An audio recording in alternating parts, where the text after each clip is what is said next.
If you're riding in a group, if you're riding in a group, if you're riding in a group, if you're riding in a group, if you're riding in a group, if you're riding in a group, if you're riding in a group, if you're riding in a group, if you're riding in a group, you need to be constantly aware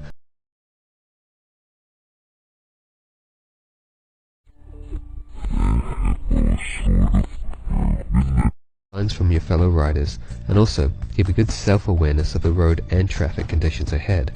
We've said it before, but this is a big one. Don't overlap wheels with the rider in front.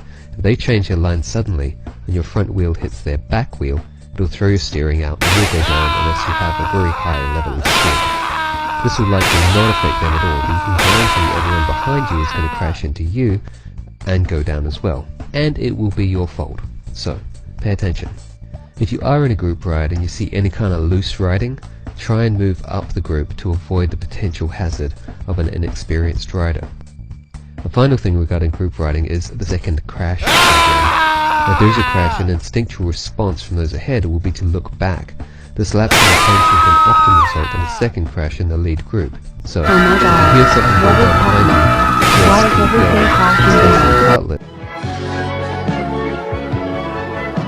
It's called Toys R Us, Toys R Us, Toys R Us.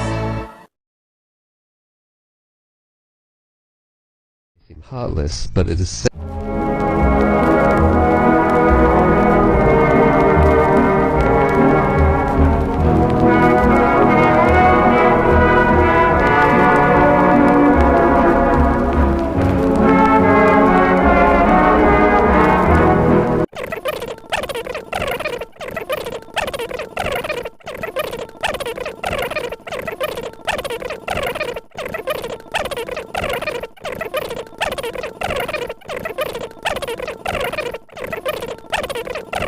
Look where you want to go. It's surprising how much control this will give you. Ignore it at your peril. Keep your weight over the wheels and so increase traction. Endeavour to only brake. Here, no. And it allows on. weight moves forward, meaning the front wheel suddenly takes much more of the load on it. Moves forward, meaning the front wheel suddenly takes much more of the load on it. Moves forward, meaning the front wheel suddenly takes much more of the load on it. Moves forward, meaning the front wheel suddenly takes much more of the load on it.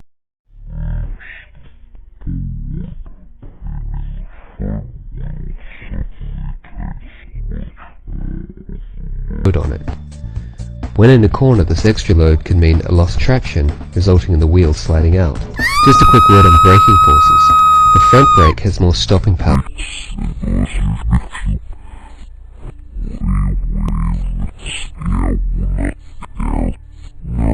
Or in extreme cases, flipping the bike, so apply the back brakes also and move your weight back.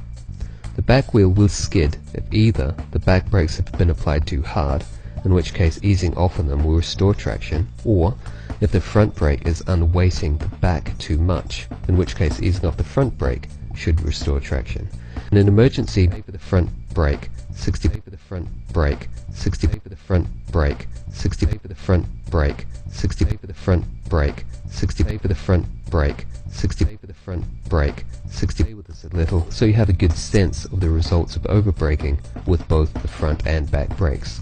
If the conditions are wet, you'll be wise to lower your tire pressure. This will give you more traction and can mean the difference between remaining safe or coming off. Play with this a little, so you have a good So avoid white lines. These become like ice when they're wet, so treat them with care and stay off them wherever possible.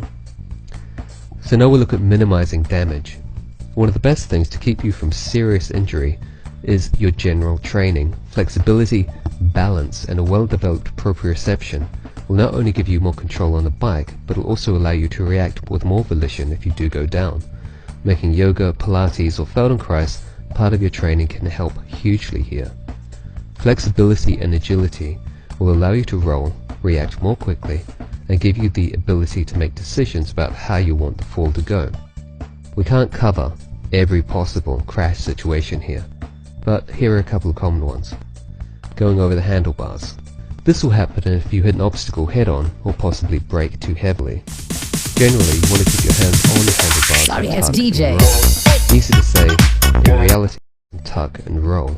Easy to say, in reality it's often an instinctual response to throw out a hand, but this is not advisable.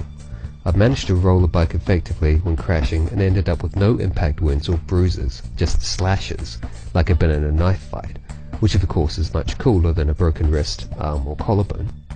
Rolling will dissipate the energy and avoid a brute force impact on any single part of your body, which is why it is also a good strategy for going down on the low side. Falling this way will almost always be from loss of traction in a turn.